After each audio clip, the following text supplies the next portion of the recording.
Dans le mariage, j'ai choisi de m'intéresser à l'attitude donc des couples. Ça sera ma première partie. Et dans ma deuxième partie, à ceux qui désirent se marier. Donc, je vais effectivement nous conduire à lire 1 Corinthiens 13, que l'on connaît bien, mais qui est un passage qui reste vraiment prépondérant. À partir du verset 4. L'amour est patient. Il est plein de bonté. L'amour n'est pas envieux. L'amour ne se vante pas. Il ne s'enfle pas d'orgueil. Il ne fait rien de malhonnête. Il ne cherche pas son intérêt. Il ne s'irrite pas. Il ne soupçonne pas le mal. Il ne se réjouit pas de l'injustice. Mais il se réjouit de la vérité. Il pardonne tout. Il croit tout. Il espère tout. Il supporte tout. Et dans le deuxième passage, dans 1 Corinthiens 7, à partir du verset 3 à 6, que le mari rende à sa femme l'affection qu'il lui doit et que la femme agisse de même envers son mari. Ce n'est pas la femme qui est maîtresse de son corps, mais son mari. De même, ce n'est pas le mari qui est maître de son corps, mais sa femme. Ne vous privez pas l'un de l'autre, si ce n'est d'un commun accord pour un temps, afin de vous consacrer au jeûne et à la prière. Puis, retournez ensemble, de peur que Satan ne vous tente à cause de votre manque de maîtrise. Amen. Évidemment, dans ce premier passage, il nous est décrit les aspects de Dieu qui nous concernent, qui nous aident à nous positionner. La patience, la maîtrise, le respect vis-à-vis de l'autre, le fait de ne pas s'irriter. Et dans le deuxième passage,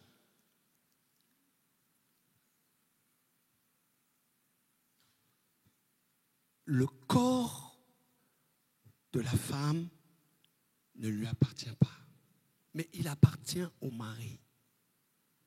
Le corps du mari ne lui appartient pas, il appartient à la femme. Vous voyez donc un aspect fort du mariage, don total de soi pour l'autre. Et cela doit vraiment régler beaucoup de choses parmi nous. Le don total, pas à moitié, pas aux 3/4, don total. Don total. Est-ce que les femmes, vous pouvez dire à vos maris, s'il te plaît, prends soin de mon corps? Mais oui, dites-le, oui. Et les maris de même à leurs femmes, s'il te plaît, prends soin de mon corps. Mais oui. C'est un partage, c'est un don de soi. Déjà, il est stipulé. Donc, à la mairie, quand effectivement le maire nous conduit à répéter les paroles qu'il dit, à chérir, à être fidèle, mais aussi au niveau de l'Église. C'est un engagement qu'on fait. Ce n'est pas un engagement à la légère. On s'oublie. On est motivé pour effectivement l'intérêt de l'autre, pour faire en sorte qu'il puisse s'épanouir. Ce n'est pas rien. Le fait d'être marié permet de renforcer l'honnêteté, l'intimité, le fait de mieux connaître son mari. Ah oui, on est marié. Donc, on vit ensemble. Ça nous aide à développer la confiance l'un vis-à-vis de l'autre. Chacun a son rôle, un rôle bien défini. Dieu, effectivement, place l'homme comme étant le chef. de la femme. C'est une responsabilité. Ce n'est pas une domination. Parce que le Dieu qu'on aime, qu'on élève, qu'on honore, c'est aussi un Dieu d'ordre. Et donc, il dit à l'homme, voilà, sois le chef de ta femme. Tu étends une sécurité. Tu fais en sorte qu'elle puisse s'épanouir à tes côtés. Sois un exemple dans le foyer. Ce n'est pas rien.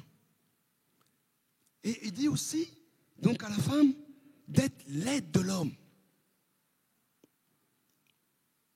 Ça veut dire que l'homme a besoin de quelqu'un à ses côtés. D'une aide précieuse, comme la femme. L'un ne peut pas rejeter l'autre. Alors évidemment, il y a des femmes qui peuvent me dire, bon, tu sais, évangéliste, oui, mon mari, voilà, il est un peu maladroit dans ce qu'il fait, dans ce qu'il dit. Oui, mais il a une position. Il a une position. Dieu, comme il dit dans la parole, rejette ceux qui sont tièdes. Mais il est avec ceux qui ont une position. Et si ton mari est maladroit, prie pour lui. Prie pour lui. Ta prière est efficace. Et le Seigneur saura, il saura l'aider, il saura faire en sorte que les choses changent. Toi-même, l'homme, tu ne peux pas négliger ta femme. Tu ne peux pas la négliger. C'est une aide qui vient du Seigneur. Et il y a aussi, effectivement, dans la maison, toutes sortes de choses. Chacun a des qualités à ne pas amoindrir. Dans la gestion des finances, on voit beaucoup, effectivement, les femmes gérer les finances. Merci Seigneur. Mais dans certains couples, ça peut être l'homme. Ça n'a pas posé de problème. Dans beaucoup de couples, bon, la femme, effectivement, organise la maison, fait à manger. Mais dans certains couples, c'est plutôt l'homme qui le fait. Ça ne doit pas gêner quiconque. Ce qui compte, c'est le but. C'est qu'effectivement, que l'organisation soit au top. C'est ça qu'il faut regarder. Et non pas ce qu'on va dire, le monde, de ceci, de cela. Non. Chacun reconnaît la qualité de l'autre. Et il est dit dans 1 Corinthiens 10, 24, que personne ne cherche son propre intérêt, mais que chacun cherche celui d'autrui. Voilà. Maintenant, un jour, une sœur peut très bien être déçue, vexée par ce que peut lui dire son mari. Ce jour-là, il était fatigué, il lui a adressé une parole et ça lui a fait mal. Oui. Et maintenant, un homme aussi se retrouve dans sa belle famille et là où il s'attendait à être soutenu par sa femme, bam, manque de solidarité. Cela aussi peut arriver. Et il a mal pris. Il a mal pris. Et au lieu d'en parler, qu'est-ce qui a pu se passer? Le cœur s'est fermé. Jour après jour, le cœur s'est fermé. On a refusé de pardonner. Et là où, maintenant, la chair est contre la chair, voyez vous-même, l'esprit ne peut pas rester. Chair contre chair. Tu envoies une parole, l'autre envoie une parole. À toi, à moi, à toi, à moi, à toi, à moi. Ça fait comme un ping-pong. Mais dans le ping-pong, il y a un gagnant. Mais dans ce que font ce couple-là, il y a deux perdants. Ce n'est pas la même chose. Vous perdez tous les deux. Vous êtes liés l'un à l'autre. Dieu t'a donné une bouche. C'est pour effectivement pouvoir dire à l'autre ce que tu ressens. Peut-être ce jour-là, il était mal positionné, il n'a pas fait attention. Parle-lui, parle-lui.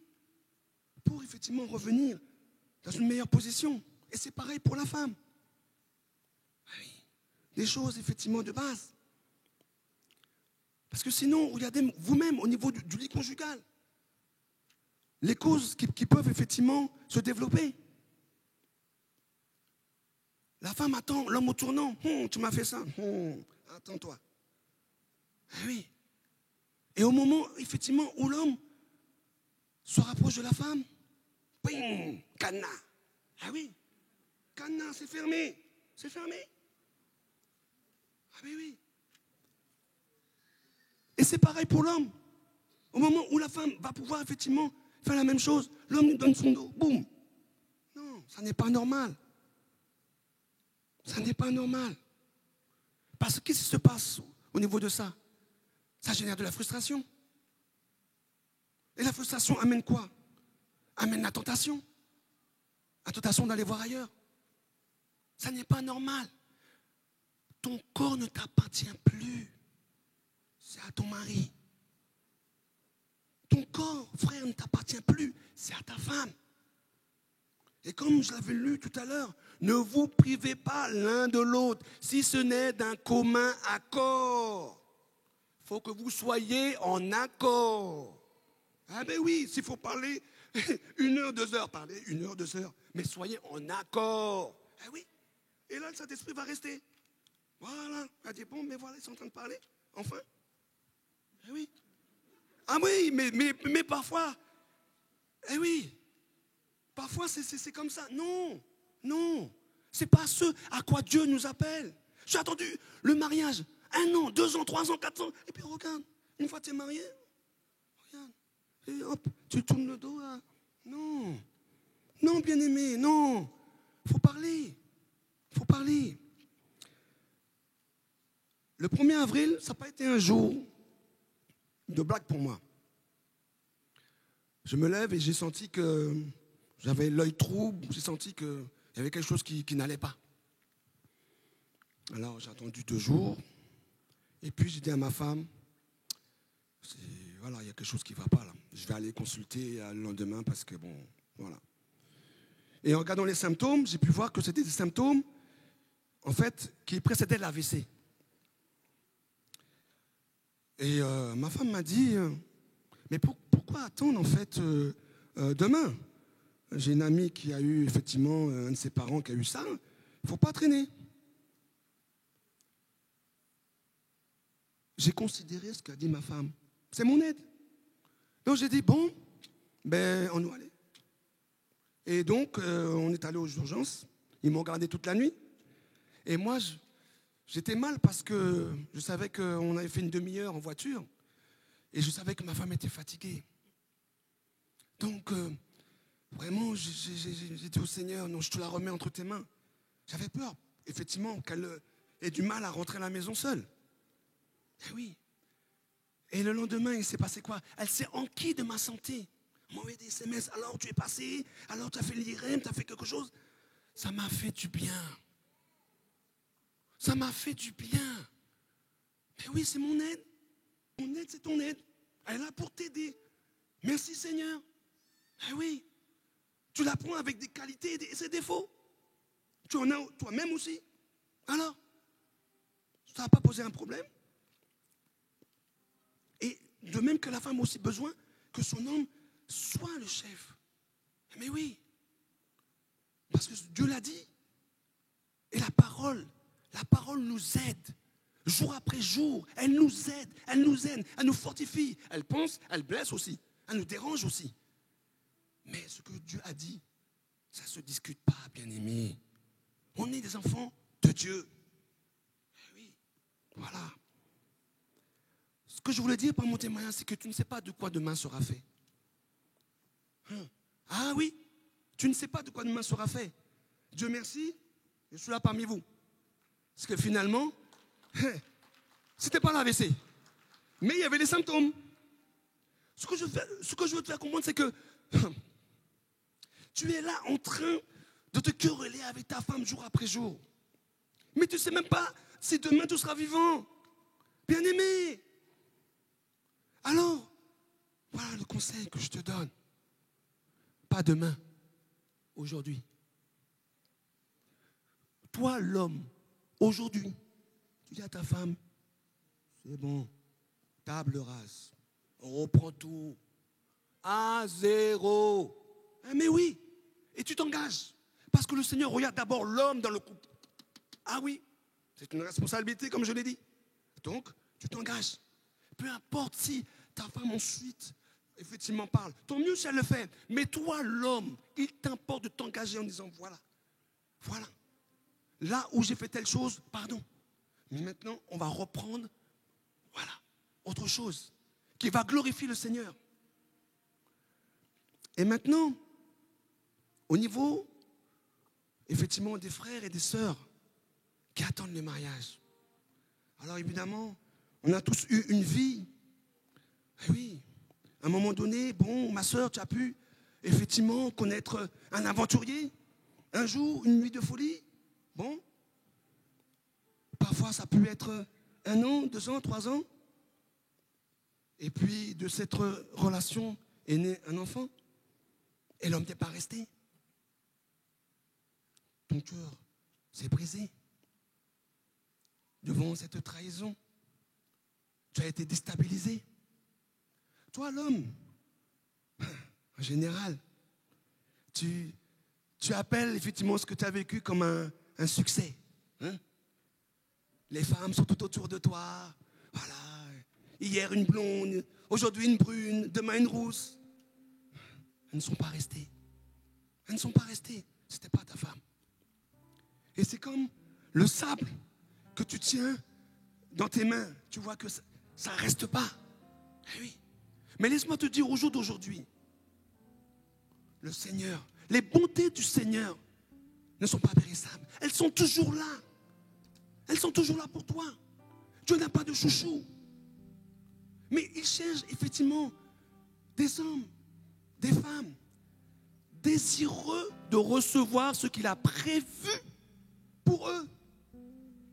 Ce n'est pas dans tes opérations, sœur. Ce n'est pas dans tes opérations, frère.